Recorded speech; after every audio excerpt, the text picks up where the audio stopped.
When people think about Frank Sinatra, they'll no doubt remember him as a singer who changed the face of music in the 20th century. He was an inspiration to so many other musicians who would try their best to capture his sparkle. But the chairman of the board, who was the singer of such classics as My Way, New York, New York, and I've Got You Under My Skin, had a dark history too. Let's take a look at some of the dark details about Frank Sinatra that everyone ignores. Frank Sinatra nearly didn't come to be.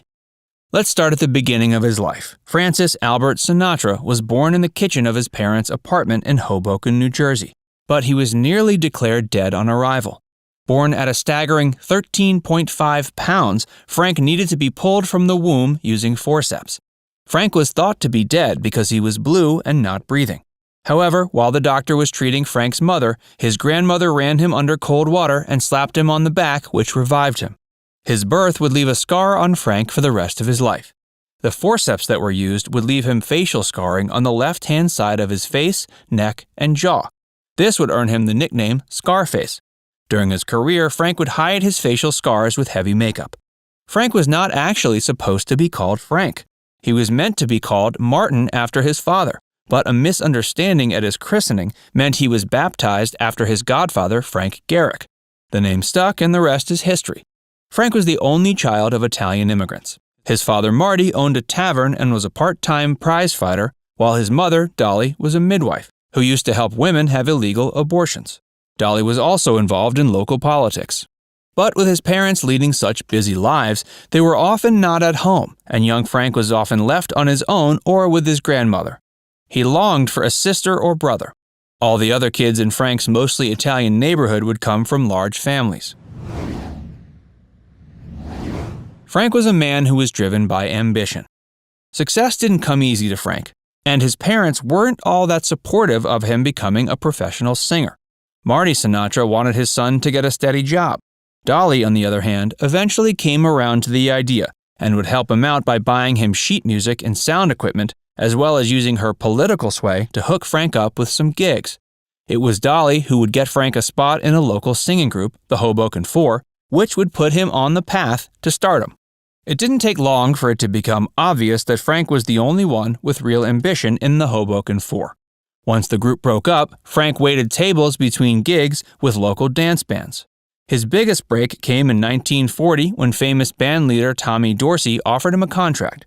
By 1942, Sinatra's fame eclipsed Dorsey's, and Frank would look to go solo. Sinatra's biggest inspiration was Bing Crosby.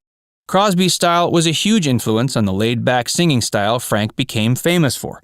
He met Bing briefly in 1935 at a club, but they didn't meet again for 10 years, by which time Sinatra was a huge star. Sinatra's fame was on the rise in the 40s, but Bing was still a hit.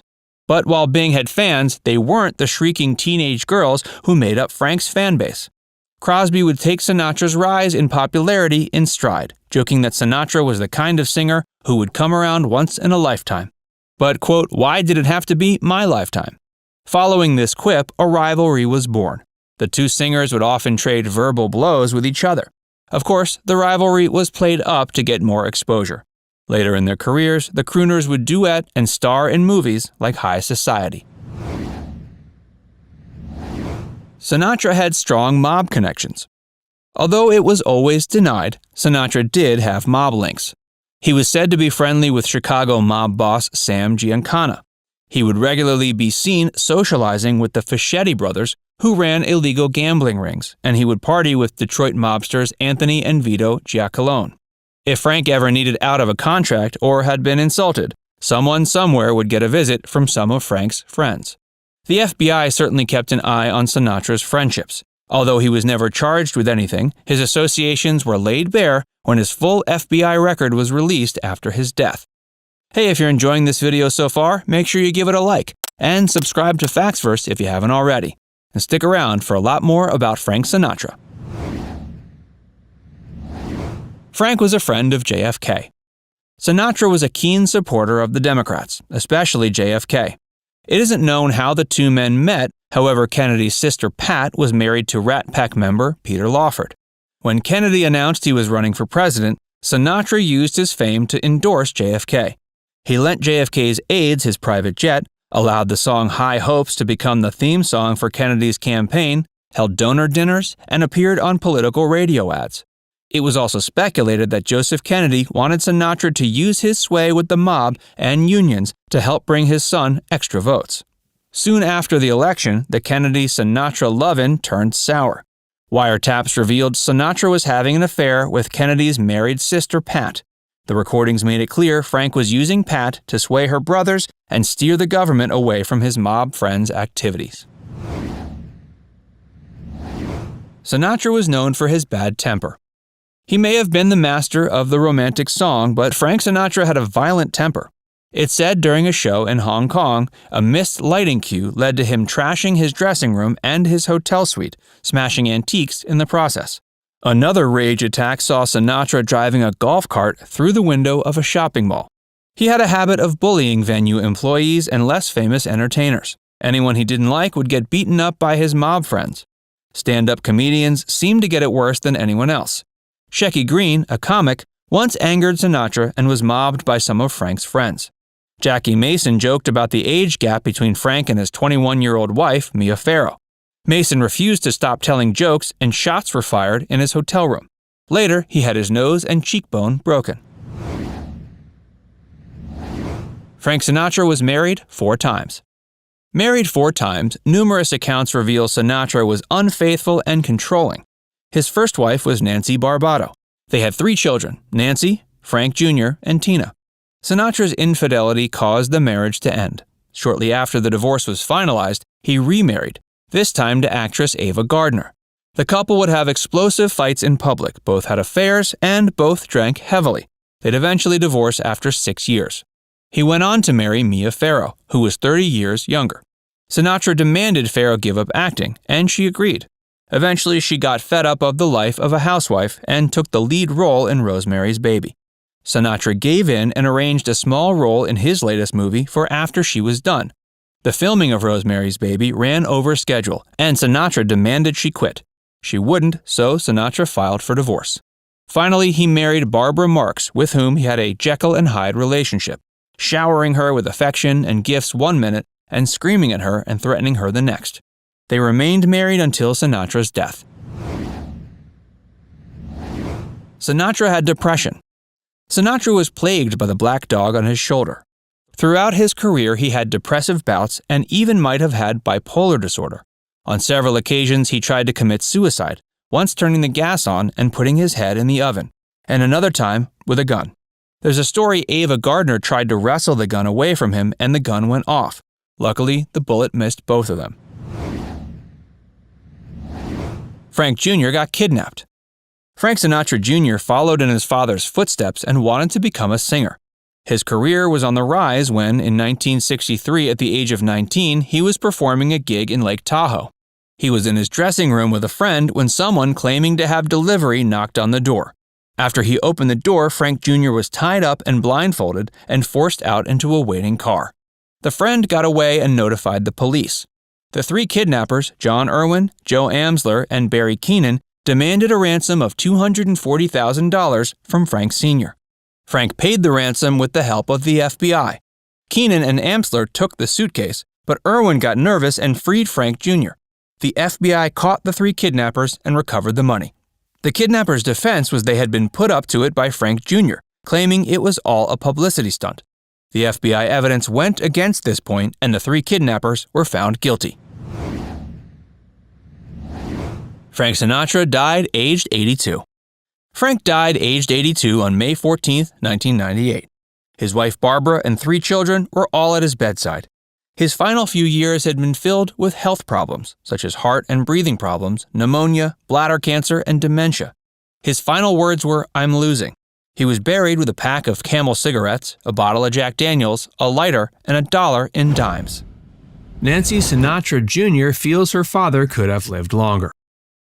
When Frank Sinatra died, he was 83. Most of his fans assumed he had lived as long and fulfilling of a life as he could have. But one figure feels Frank could have gone on for a few more years if it wasn't for the fact he was stuck in a negative domestic situation. That figure is Nancy Sinatra Jr. Frank was a notorious womanizer who slept with many women over the course of his life, though he only married 4. However, as Nancy Jr. likes to put it, fourth wife Barbara liked to pretend she was the only one Frank was ever married to. This certainly rubbed Frank's children the wrong way, as all three of them came from Frank's first marriage. Nancy has claimed since her father's death, she felt like Barbara was trying to erase her, her siblings, and her mother from Frank's past. Frank's first wife was Nancy Barbado, and he married her before becoming a star. Frank and Nancy were married from 1939 to 1951, meaning that lasted a good deal longer than both his second and third marriages combined. Frank's marriage to Ava Gardner was incredibly tumultuous and lasted from 1951 to 57, with the two stars being drunk the majority of the time. Around a decade later, Frank married Mia Farrow for a period of little over a year, starting in 1966. Frank's last marriage was his longest.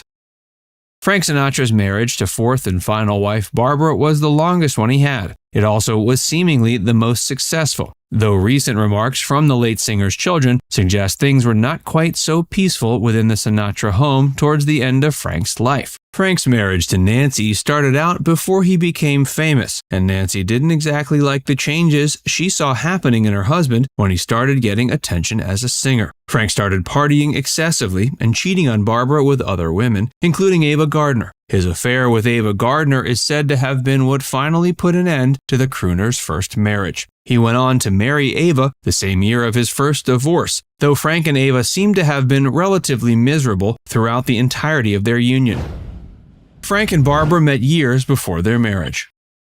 Frank Sinatra's kids had watched their father stumble drunkenly through his marriages to Mia Farrow and Ava Gardner, and they didn't think much of it. But things seemed quite a bit different when Barbara came around. Frank and Barbara had first met in 1957, when Frank was just getting over his relationship with second wife Ava Gardner. At this point, he was partying harder than ever, and it was in a drunken Las Vegas stupor that the singer first beckoned to Barbara. Apparently, Frank was hanging out with his fellow Rat Pack members Sammy Davis Jr. and Dean Martin when he noticed a beautiful blonde showgirl across the bar. That was Barbara, and a drunken Frank proceeded to catcall her. Barbara ignored him, even after her friend explained to her that the drunken catcalling man was Frank Sinatra. According to the late Barbara, she wasn't in the mood to deal with drunks. His first attempts to woo Barbara seemed to have failed, and the showgirl later ended up married to classic comedic actor Zeppo Marx. Zeppo and Barbara then ended up moving into the same California neighborhood as Sinatra, after which point Frank and Barbara struck up a friendship. Of course, this later turned into a romance. Before we tell you more about it, be sure to give this video a like and subscribe to Facts First if you haven't already. Frank and Barbara ended up becoming more than friends. Sometime after Frank Sinatra's marriage to Mia Farrow ended in 1968, Frank and Barbara became more than friends. At the time, Barbara was still married to Zeppo Marx. The fact that Barbara was willing to cheat on Zeppo arguably should have been seen by Frank as a red flag, though Frank and Barbara's marriage still ended up being the longest of the four of his marriages. Barbara's affair with Frank caused her and Zeppo's marriage to dissolve, and they divorced in 1973. By that point, Frank and Barbara had already begun to take things to the next level in their relationship. She would accompany him all over the world for his performances, and it seems like the two were a match made in heaven. Barbara could drink almost as much as Frank could, and she even smoked just as much as him. But she went on to claim Frank insisted she quit smoking after they got married. Legend has it Frank proposed to his fourth and final wife by placing a beautiful diamond engagement ring in a glass of champagne. Barbara said yes, and the pair tied the knot in 1976. Shortly before the wedding ceremony went down, Barbara claims she was handed a prenuptial agreement to sign. As the woman seemingly had no ulterior motives in the marriage, she signed without thinking. Barbara asked Frank to annul his first marriage. One thing that made Frank Sinatra's fourth marriage different than his second and third is that it was officiated with a Catholic ceremony. This meant Frank's first marriage to wife Nancy Barbado had to be retroactively annulled. Annulment is often done for religious purposes, as was the case with Frank and Nancy. While Frank and Nancy had been divorced for over 2 decades by that point, the annulment was said to still have hurt Nancy. In addition to that, Frank's demand for the annulment also rubbed Nancy Jr. the wrong way. she felt the annulment was one of Barbara's attempts to try and erase Frank's past so she could be considered the only true wife the crooner had. Nancy Jr. also claimed that another attempt to overwrite his past was when Barbara tried to convince Frank to adopt her adult son, as the son was well into his adult years. Giving Barbara the benefit of the doubt, she likely only cared about such things as divorce and adoption because she felt they were the proper things to do. But it's certainly understandable that Nancy Jr. would have negative feelings about seeing her father start a new family with a new woman. For all intents and purposes, Frank's second and third marriages had been extended, but with Barbara, Frank finally found a replacement for Nancy Barbato, and his kids noticed. Nancy Jr. blames Barbara for Frank's death. Nancy Jr. has taken her criticism of her father's fourth wife so far that she's even come to blame Barbara for her father's death. According to Nancy Jr., her father would have lived longer if it hadn't been for the fact he was forced to live with such a cruel woman. Nancy Jr. points to things like the fact Barbara refused to personally call her when her father was on his deathbed. According to Nancy Jr., she had to learn about the fact that her father was about to die from the doctor, as Barbara refused to contact her. This certainly seems cruel, but one also has to consider the fact that Barbara likely and rightfully thought that Nancy Jr. hated her. After this incident, Nancy Jr. vowed to never speak another word to her stepmother again, and she made good on her promise. Barbara passed away in 2017, 2 decades after Frank's death. Over these years, Nancy Jr. claims she never spoke to her late stepmother a single time. After Barbara's passing, she was buried alongside Frank, but it seems Nancy Jr. got the last laugh. Upon Frank's death, Barbara had his gravesite marked with a stone that referred to Frank as a beloved husband and father. Sometime after Barbara's passing, this gravestone was replaced with a new one that read, "Sleep warm, Papa." Of course, it doesn't take a rocket scientist to figure out this change was made by one of Frank's children, and that whichever of the kids made the change didn't feel that the fact about their father being a beloved husband was all that important in the long run. Monroe's affairs with the Kennedys.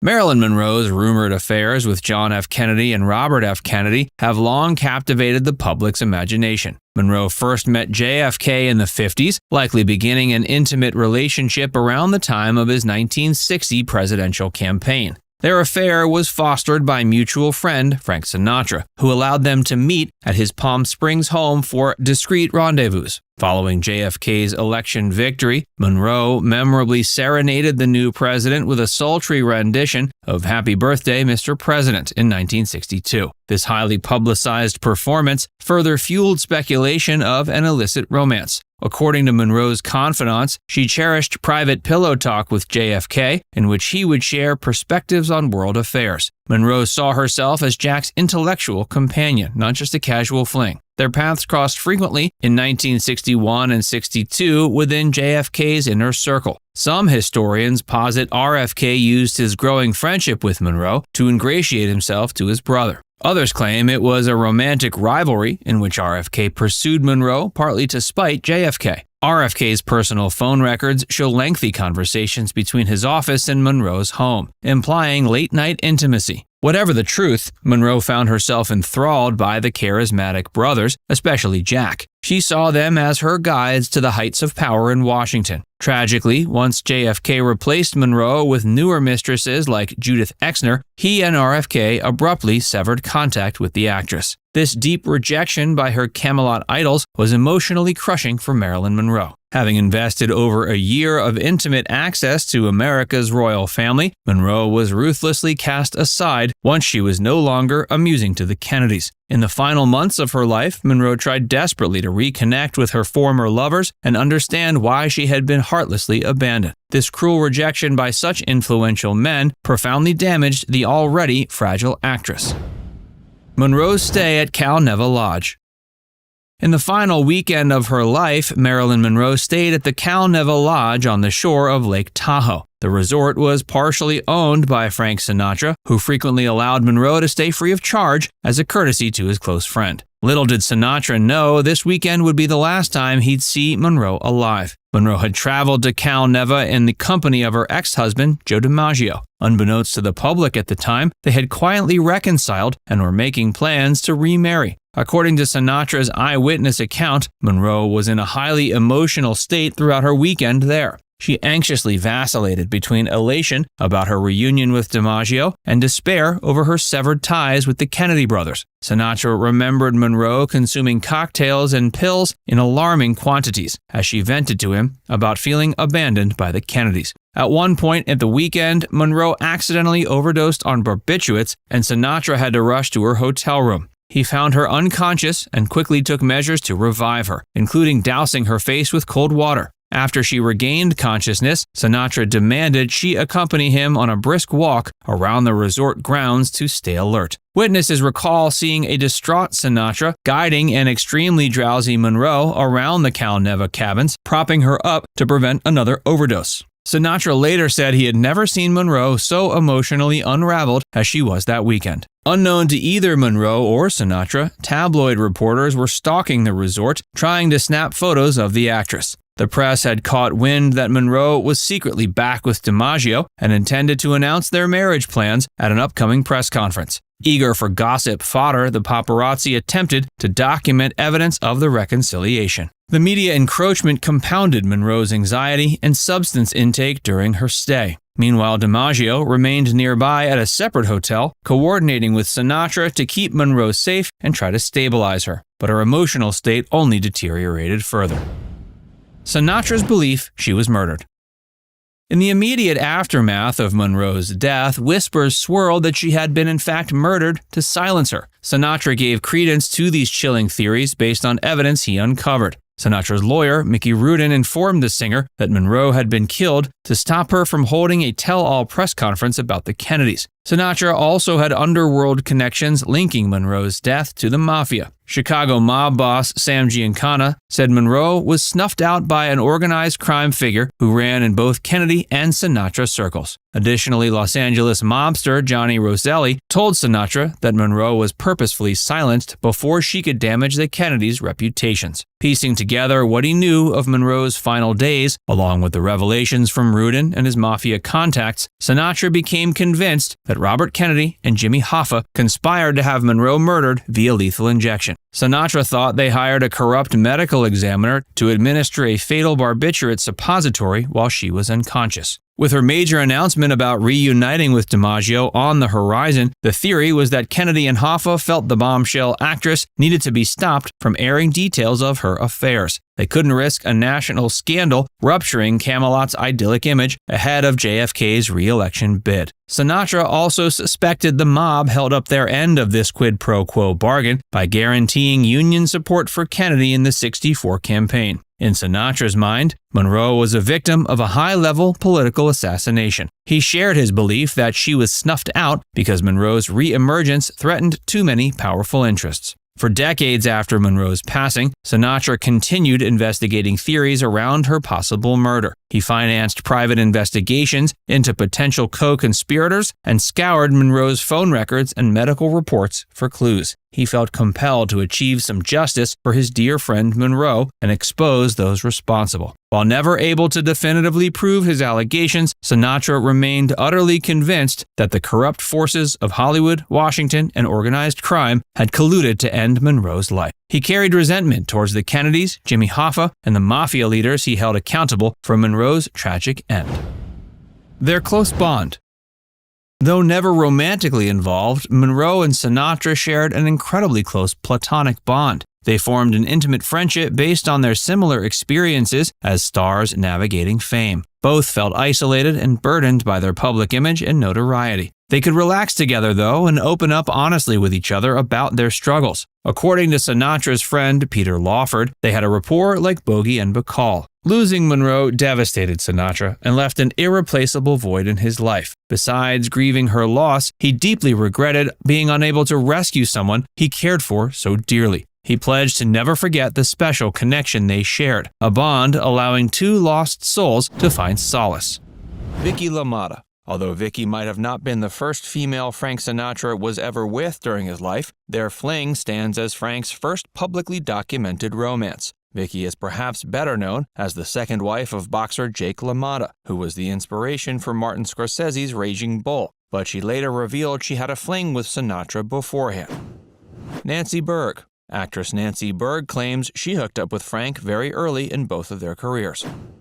Zsa Zsa Gabor. Zsa Zsa Gabor is another celebrity Frank was evidently romantically involved with for a time, having gotten together with her in 1931. Nancy Barbado. Nancy Barbado became Frank Sinatra's first wife in 1939, and the two stayed together until 51. Frank and Nancy had 3 children together, one of those being the widely venerated Nancy Sinatra.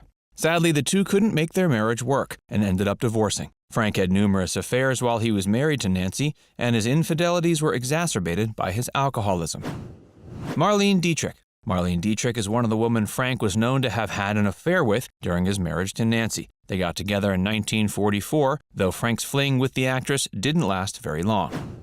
Lana Turner. After hooking up with Marlene Dietrich during his marriage to Nancy Barbado, Frank started another affair with actress Lana Turner. Lana was an even bigger deal than Marlene was, and young Frank likely considered himself pretty lucky when he dated her from 1946 to 47. At the height of Lana's success, she was one of the highest paid women in the world. Joan Crawford. After Lana Turner, Frank moved on to Joan Crawford. He was technically still with Nancy when he and Joan hooked up in 1947. Joan was a very popular actress at the time, having signed her first contract with MGM several decades prior in 1925. Judy Garland.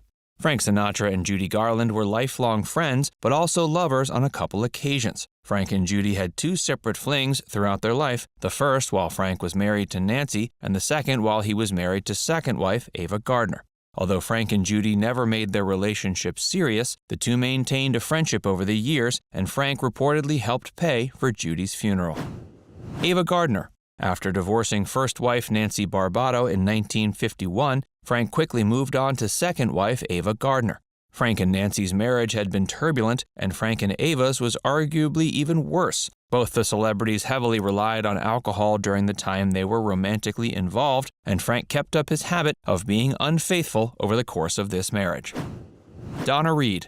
In 1954, while he was married to Ava Gardner, Frank reportedly struck up an affair with actress Donna Reed. Donna is one of 4 celebrities Frank was said to have been romantically involved with that year. Grace Kelly. Another of the 4 celebrity figures Frank was reported to have started an affair with in 1954 is Grace Kelly. Of course, Grace was a famous actress before deciding to abandon the industry to become the Princess of Monaco after marrying its prince. Gloria Vanderbilt. The third celebrity Frank reportedly had a fling with in '54 is Gloria Vanderbilt. Gloria was a celebrity for a variety of reasons, not the least of which being the fact she was a member of the prestigious Vanderbilt family of socialites. As an heiress, Gloria proved to be one of the most respected figures that Frank hooked up with. Hey, if you're enjoying this video so far, be sure to give it a like and subscribe to Facts First for more. And stick around for more about Frank Sinatra's hookups. Angie Dickinson. Angie Dickinson is the final of the 4 celebrities Frank is known to have had an affair with during 1954. But his relationship with her lasted past the year. Frank and Angie maintained a casual relationship for an entire decade after getting together in '54. Leslie Caron. After the affair-ridden year that was 1954, Frank was only known to have one affair in '55. That was a fling he shared with French actress and dancer Leslie Caron. Eva Bartok. He had 2 affairs during 1956, one being with Hungarian-British actress Eva Bartok. Joan Blackman. The other celebrity he reportedly had an affair with in 1956 was actress Joan Blackman, who remains best known for her roles in a few Elvis features. Jean Carmen. In 1957, the same year he divorced Ava Gardner, Frank reportedly started up a casual relationship with model Jean Carmen that lasted until 1960. Lauren Bacall. Lauren Bacall was another celebrity who Frank Sinatra reportedly struck up a casual relationship with in 1957, and this lasted until '58. Venetia Stevenson. In 1957, Frank reportedly had a fling with actress Venetia Stevenson. Judith Exner. Judith Exner was a woman Frank Sinatra was involved with in 1958. Nowadays, she remains better known for the affair she had with President John F. Kennedy before his death. Gina Lollobrigida. From 1958 to '59, Frank was said to have been dating Italian actress Gina Lollobrigida. When the two were dating, Gina was a renowned sex symbol. Juliette Prowse. Although Frank and Juliette Prowse never married, they were romantically involved for well over a decade, from 1959 to '75. Though they weren't technically together the whole time, they dated sporadically over that period. Marilyn Monroe. Sinatra couldn't have been a real womanizer during Hollywood's golden age without hooking up with Marilyn Monroe. Frank was one of the more notable figures that Marilyn hooked up with over her short life, and she's also another of Frank's former lovers who was romantically involved with John F. Kennedy. Frank and Marilyn's romance lasted for a few years, from 59 to 61. Kip Hamilton. Around that same time, he was also dating actress Kip Hamilton. Frank and Kip dated from 1959 to 60. He also dated jazz singer Keely Smith in 1961. Jill St. John. Frank Sinatra hooked up with future Bond girl Jill St. John in 63. She later became most widely known for her performance in 1971's Diamonds Are Forever. Mia Farrow. Mia Farrow was Frank Sinatra's third wife, and Frank considered the actress to be the love of his life up until his death. This revelation came in spite of the fact the two were only married from 1966 to 68. They maintained a friendship after the marriage ended, and many believe that Mia's son Ronan was actually fathered by Frank. Natalie Wood. One of the reasons Sinatra's marriage to Mia Farrow didn't work out was because Frank couldn't let go of his unfaithful habits. He reportedly had an affair with actress Natalie Wood in 1966 while married to Mia. Irene Tsu. After divorcing Mia, Frank was involved with Chinese actress Irene Tsu from 1968 to 69. Victoria Principal. Frank hooked up with future Dallas actress Victoria Principal for a short period in 1972. Hope Lang. That same year, he also dated actress Hope Lang. Elizabeth Taylor. Frank reportedly had a short affair with actress Elizabeth Taylor in the early 70s. Jacqueline Kennedy. More than a decade after the former president's death in 1963, Frank allegedly hooked up with former First Lady Jacqueline Kennedy in 75. Barbara Sinatra. Finally, Frank Sinatra married fourth and final wife Barbara in 1976, and they remained together until the crooner's death in 98. Although Frank went to his deathbed claiming actress Mia Farrow was the true love of his life, his 2-decade-long marriage to Barbara suggests otherwise. His marriage to Barbara was the most successful that he had over his life by far, and a big part of that was probably the fact that he had gotten many extramarital affairs out of his system in the years beforehand. Frank Sinatra was already an established star when he first set eyes on Ava Gardner. It's been said Frank saw the young actress in a magazine and proclaimed to those around him he was going to marry her. This came in spite of the fact that Frank was already married with children. Frank married his first wife in 1939 and met Ava in the early 40s. Though the older gentleman's obnoxious advances were initially off-putting to Ava, she was eventually won over by their shared interests and flaws. Frank continued his pursuit of Ava over the course of the decade, not finding much luck until around 1948. That year, the two began spending a fair amount of time together. Their public appearances started drawing attention from their peers as well as onlookers in the media. Ava had been married and divorced twice, once to Mickey Rooney and another time to legendary band leader Artie Shaw. Frank had been married to his first wife for nearly a decade. His first wife was Nancy Barbado, and they had 3 children together, including Nancy Jr. The affair between Frank and Ava was certainly neither party's first. Frank had been previously embroiled in a notorious affair with Lana Turner. His affair with Lana was one he would later reignite when he was married to Ava. Frank and Ava shared a common love for many things, including alcohol, music, and making love. They were also both emotionally volatile, often getting into intense public arguments about trivial matters. As their relationship grew more passionate, it became harder for the couple to hide their extramarital relations. Their peers began to take notice, and the tabloids followed. In 1950, a photo that had been taken of Frank and Ava together at the London Palladium began circulating in newspapers and magazines. These exposés not only affected Frank's reputation amongst his largely conservative fan base, but also caused the singer a good bit of trouble at home. Frank and Nancy announced their separation on Valentine's Day that same year, though they weren't officially divorced until 1951. It was with a heavy heart that Nancy Barbado agreed to allow Frank the divorce, though the two maintained a healthy relationship as friends, as well as co-parents of their 3 children, until Frank's death many decades later. Frank would subsequently get married 3 more times, including to Ava Gardner. Frank and Nancy were officially divorced at the end of October 1951, and Frank and Ava were married by the end of the year. There was a ceremony in Pennsylvania, but it came with a bad omen. The day before the wedding, Ava received a letter from a prostitute who claimed she had been sleeping with Frank for several months. Though Ava was never sure whether to believe the letter or not, it did leave her entering into the marriage with a fair bit of uncertainty. After all, Frank had a history of adultery. Frank and Ava's relationship was volatile even before their marriage began.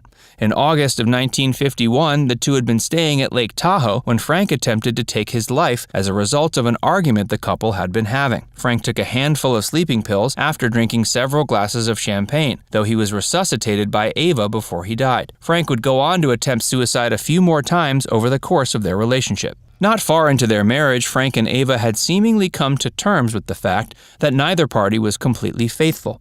Ava had various one-night stands, and Frank allegedly hooked back up with his former flame, Lana Turner. Some speculate Frank did this to spite Ava for her infidelities, though it seems more likely that Frank simply wanted infidelities of his own. The pair continued their alcohol-fueled marriage for years, and a great more drama followed. Hey, if you're enjoying this video so far, be sure to hit the like button and subscribe to Facts Verse if you haven't already. In 1953, Ava was filming a movie called Mogambo in Africa. She invited Frank to visit her and had some news to tell him. She had become pregnant, and she believed the baby was Frank's. Frank was overjoyed, but Ava wasn't so sure. Later, Ava flew to London and had the child aborted without Frank's knowledge. This broke Frank's heart and dealt a blow to the couple's marriage that it would never recover from. After filming wrapped on Mogambo, Ava ventured off to Spain without Frank. She was apparently on a mission to seduce the country's most popular bullfighter, a man named Luis Miguel Dominguez. Ava had cheated on Frank plenty of times before, but this marked the first occasion she didn't come back. Within a year, Ava filed for divorce. Upon learning this, Frank slit his wrists. This may not have been the first time Frank attempted suicide as a means of coping with his relationship, but it was the first time that Ava wasn't by his side when he woke up. Frank finally agreed to the divorce in 1957, after making numerous attempts to win Ava back. One of the most notable attempts was his 1957 concept album, Where Are You? While Frank's separation from his first wife had dehumanized him in the eyes of many of his fans, the separation from Ava had the opposite effect. The tabloids were viciously cruel to Frank as the singer attempted to recuperate from his heartbreak. This had the unintentional effect of making the star seem human again. The 1950s also saw Frank successfully venture into dramatic acting, having won an Academy Award for Best Supporting Actor for 1953's From Here to Eternity. Although Frank and Ava were officially divorced in 1957, the relationship didn't end there. The two kept in contact over the years and continued to view each other as friends. Frank attempted to rekindle the flame between them in 1965. He was filming a movie called Von Ryan's Express in Rome and had been offered the chance to stay in a beautiful villa by the feature's production team. While there, Frank sent an invitation for Ava to come stay with him. Though she accepted, she did so only as friends. Although Ava had been the one to initiate the divorce, many have come to believe that the separation from Frank negatively affected her as much as it did him. She began increasingly escaping into alcohol and was greatly aged upon their 1965 reunion. Frank had a hard time dealing with the sight of his former love struggling with alcohol abuse. Frank remarried twice after divorcing Ava. He married actress Mia Farrow in 1966. Mia was nearly 30 years younger, and their relationship didn't last long. When Mia skipped out of a co-starring role alongside Frank so she could star in Rosemary's Baby, Frank subsequently served her with divorce papers. Several years later, he married his fourth and final wife. He married Barbara Marx in 1976, and the two remained together until Frank's death 2 decades later.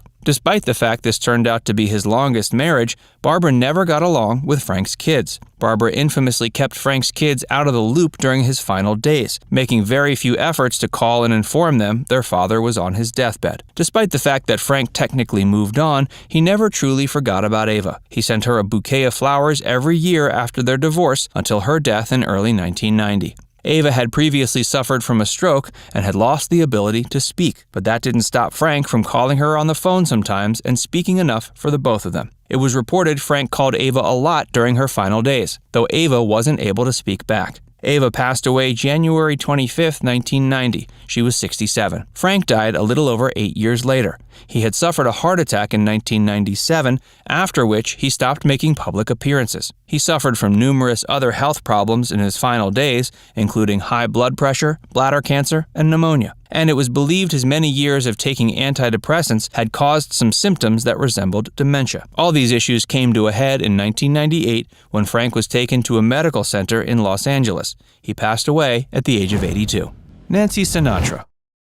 Following in her father's footsteps, Nancy, aged 81, is a singer and actress. She's the oldest child of Frank and Nancy Sinatra and was born June 8, 1940. She's perhaps best known for her hit 1966 song, These Boots Are Made for Walkin'. Nancy was born in Jersey City, New Jersey. When she was a toddler, her family relocated to Hasbrook Heights, New Jersey. They later moved once again to Toluca Lake, California to support Frank's Hollywood acting career. While there, Nancy learned how to play the piano, took dance and drama lessons, and underwent extensive vocal training. She got her start as a singer and actress in 1957 when she made an appearance on her dad's ABC variety program. At first, she only found success in Europe and Japan, but in 1966, she released These Boots Are Made for Walkin', which transformed her into a global star. A promotional television clip from this period featured Nancy in high boots alongside a group of go-go dancers in colorful outfits. This look is now considered an iconic one of the swinging 60s, and it was a look she was fairly famous for donning.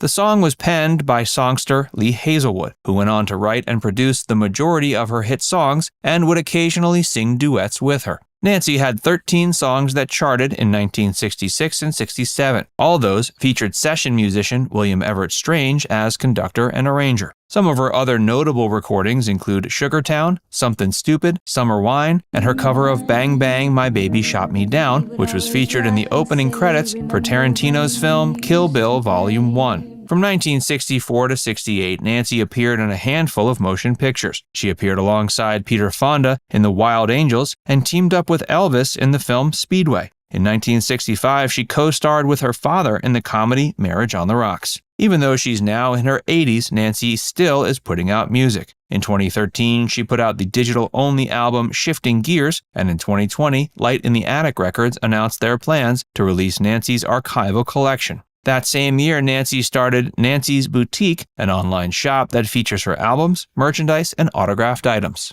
Nancy's been married twice. Her first marriage was with pop singer Tommy Sands in 1960 and ended in divorce 5 years later. She married a man named Hugh Lambert in 1970 and remained with him until his death in 1985. They had 2 children, Angela Jennifer Lambert Paparazzi and Amanda Catherine Lambert Erlinger, both of whom received $1 million in the form of a trust fund set up by their grandfather. Angela Jennifer Lambert, who goes by AJ, is a musician who got her start playing in punk and goth bands. These days, she performs music that's more akin to what her grandfather used to sing. Her most recent single, 2018's I Got It Bad, for example, was an emotional piano ballad. AJ's sister Amanda is a photographer, among other things, and has never tried to make a career for herself in the spotlight. Hey, if you're enjoying this video so far, be sure to give it a like and subscribe to Factsverse if you haven't already, and stick around for more about Frank Sinatra's kids. Frank Sinatra Jr. Born Francis Wayne Sinatra on January 10, 1944 in Jersey City, Frank Jr. hardly ever saw his father while growing up, as he was almost always on the road playing shows or acting in films. As far back as he can recall, Frank Jr. always wanted to be a pianist and songwriter, and he managed to achieve that dream before passing away in 2016 at age 72. At age 19, in 1963, Frank Jr. was kidnapped at Harrah's Lake Tahoe. He was released by his captives 2 days later after his dad paid the $250,000 ransom. Today that would equate to about $2 million.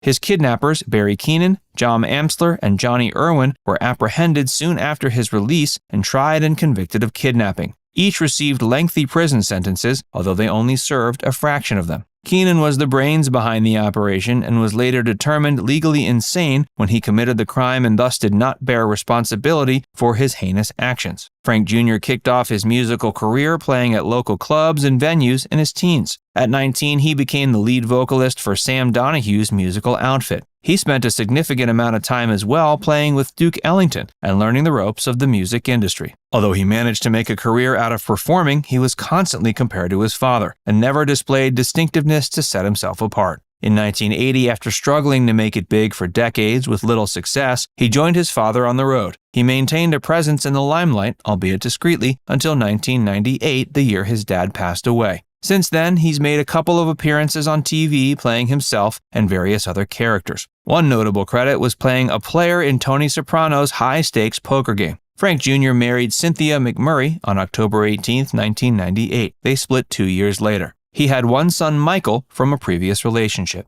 Michael is a jazz singer in Vegas. According to his website, he likes to sing pop songs from the Great American Songbook and those performed by the Rat Pack. On March 16, 2016, it was announced Frank Jr. had passed away at age 72 after having a heart attack while on tour in Daytona Beach, Florida.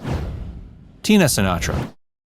Christina Sinatra was born the 20th of June, 1948, in Los Angeles. She's Frank Sinatra's youngest child, whom he had with his first wife, Nancy Barbado Sinatra. Frank and Nancy got divorced when Tina was 3. Unlike her siblings, Tina never wished to be a singer. Instead, she took acting lessons and notably appeared opposite Hampton Fancher in the German 1969 TV miniseries Romeo and Julia 70. Tina lived in Germany for a few years before returning to the States to take more acting lessons with actor Jeff Corey. During this time, she appeared in shows such as It Takes a Thief, Adam 12, Mannix, and McCloud. Even though she never really wanted to be a singer, she did appear on the 1968 album The Sinatra Family Wish You a Merry Christmas alongside her father and siblings. Despite the fact she had initially set out to become an actress, she later wrote in her memoir she lacked the ambition and drive to become a full-fledged actress. She eventually became a theatrical agent instead. After her father's death and upon his request, Tina took full control of Frank's film and music legacy. She's also occasionally worked as a film and TV producer. In 1992, she produced the CBS miniseries Sinatra, which dealt with her father's life. She also served as a producer for the 2004 remake of her dad's 1962 film, The Manchurian Candidate.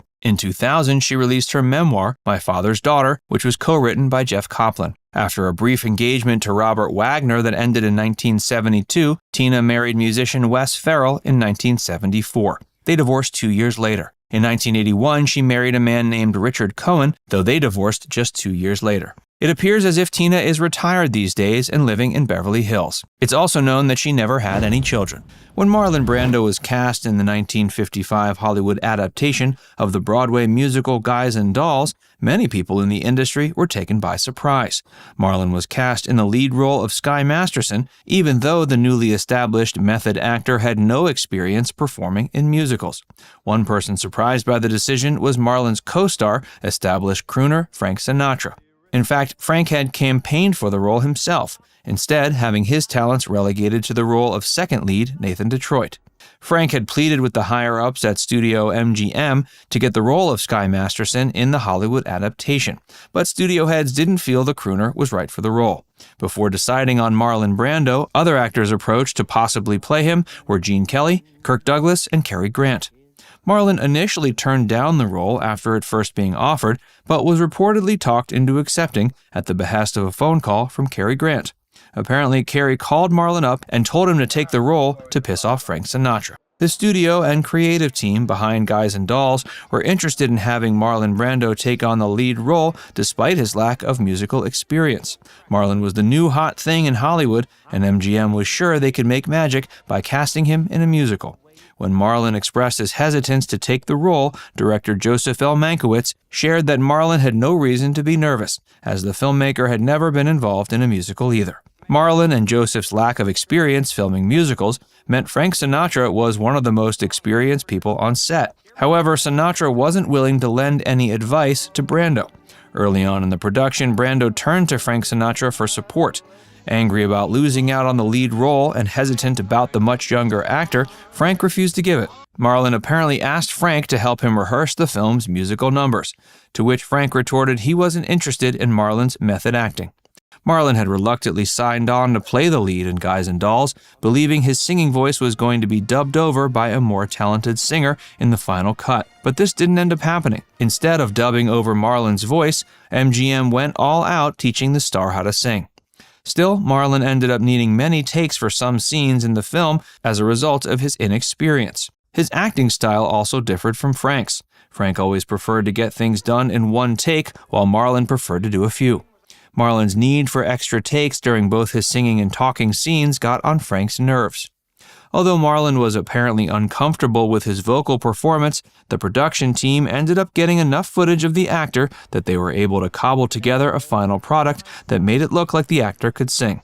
Marlon's lack of singing talent was just one of the reasons that Sinatra was mad the younger actor had secured the lead role over him. Near the start of production, Marlon had won an Academy Award for his performance in On the Waterfront.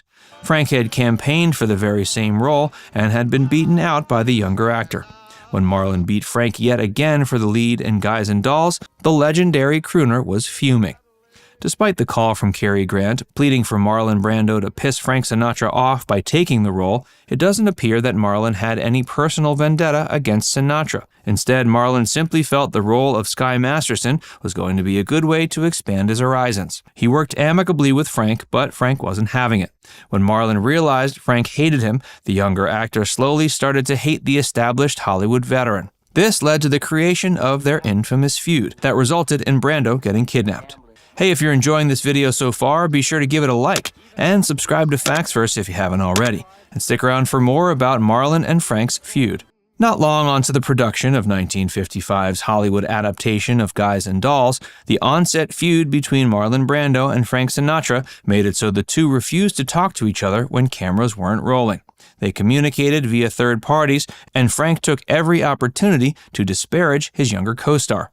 Marlon's method acting and need for extra takes resulted in Sinatra giving the younger star the derogatory nickname Mumbles. Marlon leaned into the criticism, going out of his way to require even more takes to piss off Frank. In a scene where Sinatra was required to be eating a piece of cheesecake, Brando purposefully messed up his lines so many times that Frank became nauseous from consuming too much of the dessert. Many feared that things between Marlon and Frank were going to end up getting physical, and it seems they did in an unusual way. The event that allegedly made things finally come to a head between Marlon and Frank was Frank's wife showing up on set one day and taking a romantic interest in the younger actor. At the time of filming, Frank Sinatra was towards the end of his marriage to Ava Gardner. The two were rampantly unfaithful to each other, but that didn't stop Frank from getting jealous and angry when Ava reportedly started showing interest in Marlon Brando. Ava certainly got away with cheating on Frank many times, but her cheating on him with Brando crossed the line. Instead of taking his anger out on Ava, Frank took it out on his co-star. Soon after the incident involving Marlon Brando and Ava Gardner, Marlon was apparently abducted one night while out driving on his motorbike. While Marlon was pulled over at a rest stop, 3 men allegedly came at him with guns and forced him into the back of a black car. Inside, the 3 men told Marlon they were either going to kill him or castrate him, a threat that the actor apparently took very seriously. Marlon was so terrified he was said to have pooped his pants. Thankfully, the actor didn't meet his end. The 3 men dropped Marlon Brando off in the Hollywood Hills, where the actor frantically flagged down a car and managed to get a ride back to his home. When questioned about his injuries, Marlon claimed he'd gotten into a motorcycle accident. The 3 men had thankfully refrained from harming Marlon's face, allowing filming to continue. From that moment on, Brando kept his distance from Frank when the cameras weren't rolling, and he apparently even hired a new bodyguard to accompany him on set. Marlon never ended up pointing the finger at Frank Sinatra, though the actor's lifelong friend Carlo Fiore did. According to Carlo, there's no doubt Frank Sinatra was behind the incident. Carlo is the only person Marlon ever revealed the truth about his supposed motorcycle accident to, and he went on to share the story after Marlon and Frank's deaths. Despite this insane feud, the film ended up being a major success for everyone involved. Frank's bitterness on the set extended past his feud with Marlon and extended to his relationship with the film's writer and director.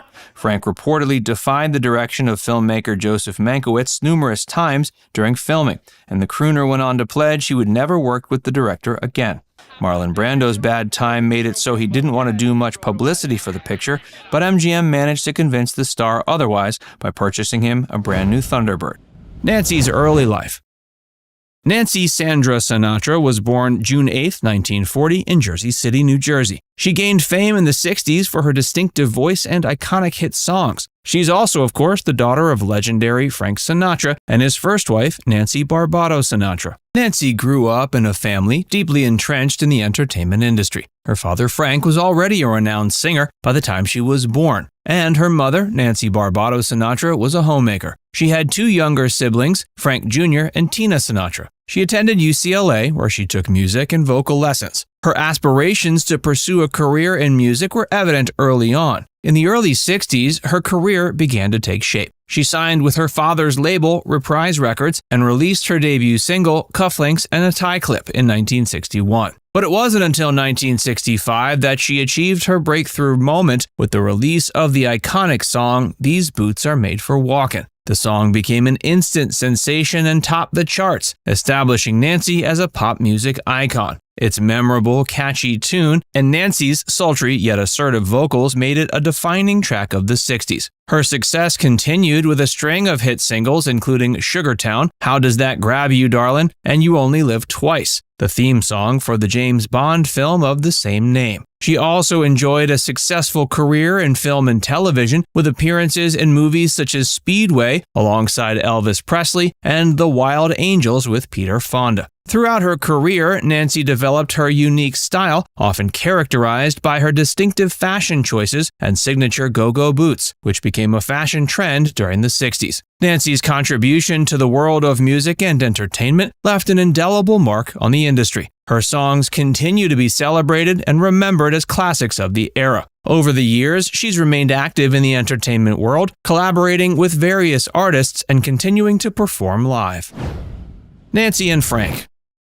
Nancy's relationship with her father, the iconic singer and actor Frank Sinatra, was complex, like many parent-child relationships. Despite the challenges and complexities that often come with being the child of a famous parent, Nancy shared a close bond with her father. Growing up in a household where music and entertainment were central, she had the opportunity to spend time with her father and was exposed to the world of show business early on. Both Nancy and Frank had a deep mutual respect for each other's talents. While Frank was a legendary singer, Nancy was forging her own successful career in music and entertainment. They supported each other's endeavors and were proud of each other's accomplishments. They collaborated professionally on several occasions. One notable example is their duet, Something Stupid, released in 1967. The song became a major hit and showcased their musical chemistry. The collaboration also allowed them to share a unique and memorable moment in their careers. Frank was known to be a protective father, especially given the public scrutiny he faced. He cared deeply about his daughter's well-being and was known to be quite stern when it came to her safety and reputation.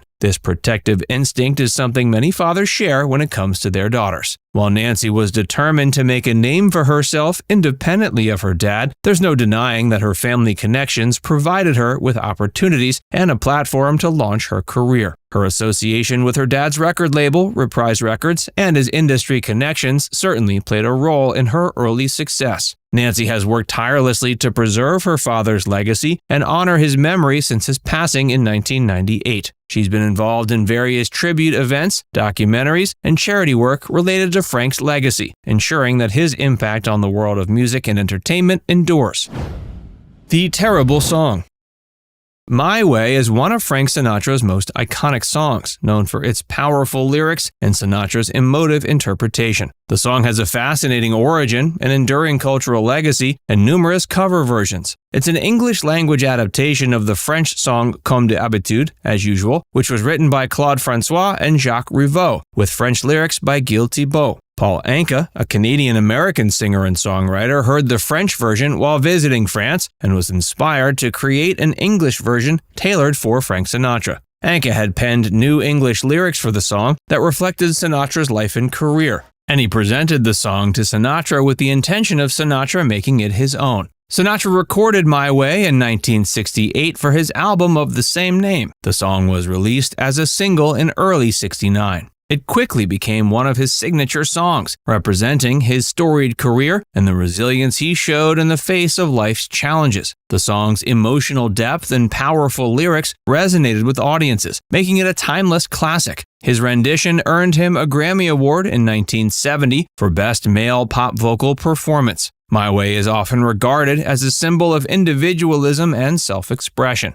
Its lyrics reflect themes of self-determination, facing adversity, and doing things, quote, my way. The song's impact extended beyond music and became an anthem for personal achievement and reflection. It remains a popular choice for various events like weddings, funerals, and graduation ceremonies. It's also been covered by artists ranging from Elvis, Sid Vicious, Frank Sinatra Jr., and even international singers like Andrea Bocelli. Elvis's rendition is particularly notable, and it has its own fan base. His take on the song adds a different dimension to the track, reflecting his unique style. The punk rock version by Sid Vicious is known for its rebellious spirit and stark contrast to Sinatra's original interpretation. The song's enduring legacy is evident in its countless cover versions, each offering a fresh perspective. But this was not the consensus in the Sinatra family. Reportedly, none of them actually liked the song. His daughter Tina once said of her dad, quote, "He didn't like it. That song stuck and he couldn't get it off his shoe. He always thought the song was self-serving and self-indulgent." And in 2021, Nancy said of the song, quote, "It doesn't matter. It's not my favorite. It wasn't my dad's either. It's a terrible song." Paternity rumors.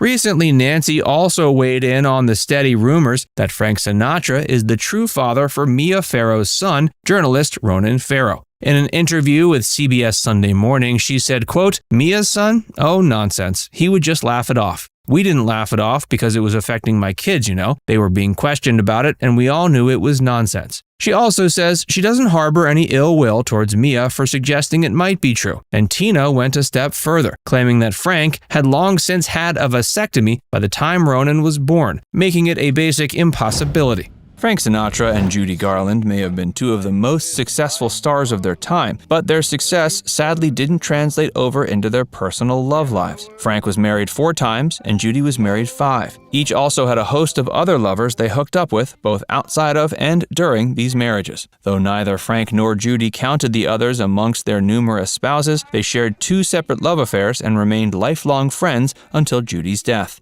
It's been often rumored that Frank Sinatra and Judy Garland may have been romantically involved at some point, but a recently recovered letter that was written by Judy for Frank to mark the end of their first affair has verified this. The couple's first affair was in 1949, and it happened right after Judy had been fired from the production of the film Annie Get Your Gun due to a nervous breakdown. Actress Betty Hutton replaced Judy on the feature. Upon her firing, Judy was admitted into a psychiatric hospital to recover from the breakdown, and upon her release, she decided she needed a little bit more rest and relaxation. She called up Frank Sinatra, and the two met up together in the Hamptons. They had a lovely time in the Hamptons, and the recently recovered letter was written by Judy to let Frank know it was time for their affair to come to an end. At the time, she was married to film director Vincente Minnelli. Vincente was Judy's second husband after being married to musician David Rose in the early 40s. Meanwhile, Frank was still with his first wife, Nancy. As it was an extramarital affair, Frank and Judy understandably kept their romance secret. The letter shows Judy regrettably informing Frank their time was up.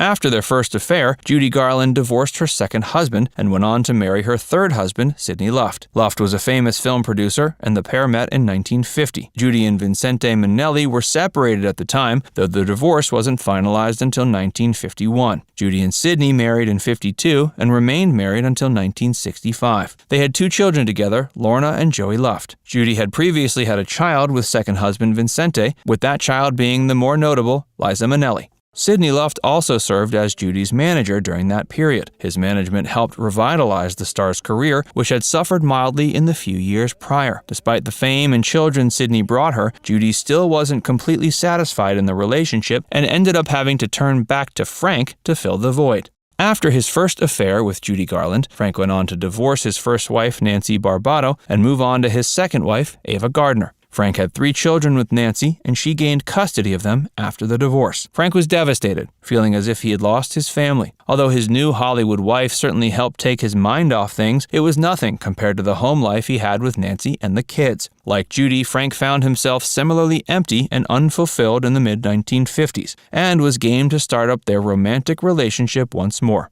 Hey, if you're enjoying this video so far, be sure to give it a like and subscribe to Facts First for more, and stick around for more about Frank and Judy.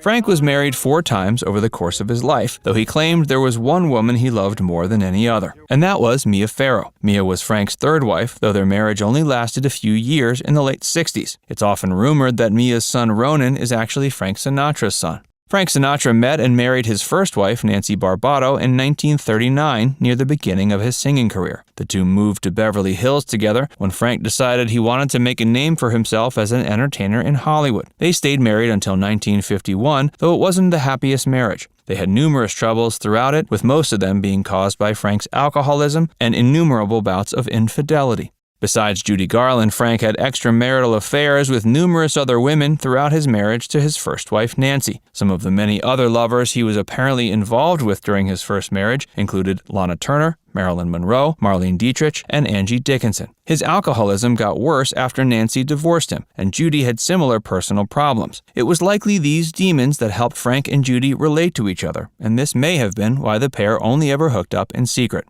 Frank married actress Ava Gardner in 1951, the same year he had divorced Nancy, and 2 years after his first affair with Judy. Frank was in a dark place throughout his relationship with Ava, and the pair was separated when Frank and Judy started up their second affair. Frank's divorce to Ava was finalized in 1957. Frank was romantically tied to both Juliette Prowse and Lauren Bacall before eventually entering into a third marriage to Mia Farrow. Although their marriage didn't last very long, the pair remained friends up until Frank Sinatra's death in 1998. After divorcing Mia, Frank married his fourth wife, Barbara Marx, in 1976. He was married to Barbara for 22 years, and the pair was only separated by Frank's death. It's uncertain if Frank and Judy would have gotten back together for a third affair if the latter hadn't died in 1969. Judy had fallen in hard times in the days leading up to her untimely death, and she was said to have been $4 million in debt. There wasn't any money left behind to pay for the funeral service, so Frank Sinatra funded Judy's memorial service himself. He attended with fellow crooner Bing Crosby, and there were numerous other stars there. Her husband at the time was Mickey Deans, and he was in attendance alongside Judy's children and their respective fathers. In between being married to Sidney Luft and Mickey Deans, Judy had a fourth husband named Mark Herron, an actor. There was also a crowd of thousands that had amassed in front of the location where Judy's service was being held. The service was held June 27, 1969. Though there were some who knew that Judy's old friend Frank had helped foot the bill, few knew the extent to which Frank had contributed, and it was likely no one knew the truth about the pair's relationship. It wasn't until many years later that the public finally learned the truth about Frank Sinatra and Judy Garland's two affairs. Now it's time to hear from you. Did you know Frank Sinatra paid for Judy Garland's funeral? Let us know in the comments section below. And before you go, make sure you give this video a like and subscribe to Facts First if you haven't already. Click the bell icon to stay updated on all our latest content.